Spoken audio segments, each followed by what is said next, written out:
Okay, our next segment.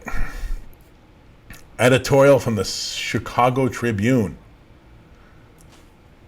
Another Monday, another tally of the slain in Chicago.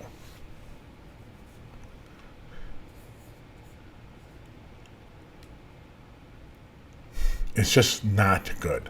Let's go right to some quotes from the story, from the editorial. Monday, this is the head lead into the show, into the editorial. Monday, like many Mondays before, it featured national news outlets delivering the grim statistics out of Chicago. More than 50 people shot over the weekend, and at least 5 fatally.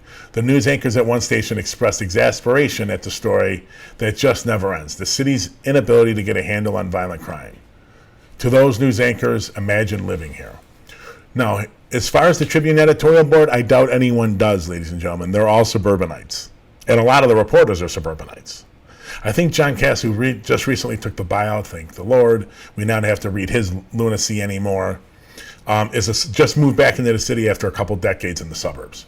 These are not city people. But let's get back to the Trib Editorial Board. They've endorsed every corrupt politician that has stolen money from these communities, kept these communities as poor and as unserved as humanly possible. Look in the Mayor Tribune Editorial Board and Tribune, you're part of the problem. They don't endorse science-driven solutions. They just want more cops, more arrests, longer sentences. They know that's the solution to everything. They refuse to endorse the end of tax increment financing. How are you going to do a real investment when the mayor is stealing basically now what is equivalent to $1 billion that should go into the general fund, that's going into a slush fund and paying for all those cranes in the South Loop, West Loop, Michigan Avenue, Fulton Market? I just don't understand. They talk about, so here's a little bit in the editorial that really bugged me. They talk about Giovanni Arzuga, 24, who died in a horrific incident as part of the Puerto Rican Day Parade, part of the after, part of the post-celebration. It's a horrible thing, but people die. I don't know. The media is making a huge deal of this one, and it's not. When does someone die and it's okay? It's good. It's not so bad. That's not too bad. I don't know why they find this one particularly bad.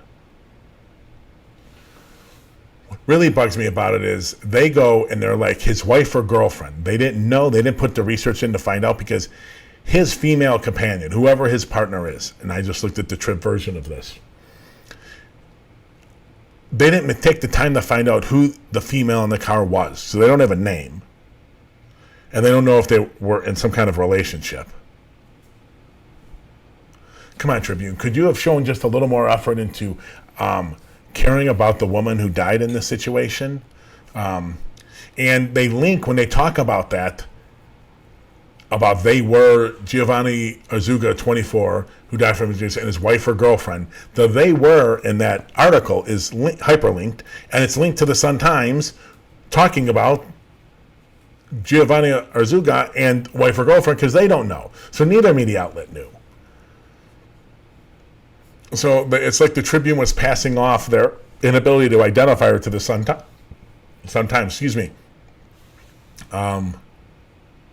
It seems like they did it too. So see, we're not the only ones who put no effort into finding out who the woman was.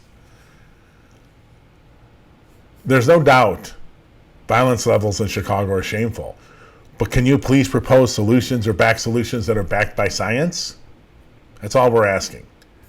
It's not that you wouldn't think that it's that hard, but it's the Tribune. It's hard. They endorse every scumbag politician you've got in Chicago and throughout the state. Everyone who rips people off blind as a politician got backed by the Tribune. Don't you worry about it.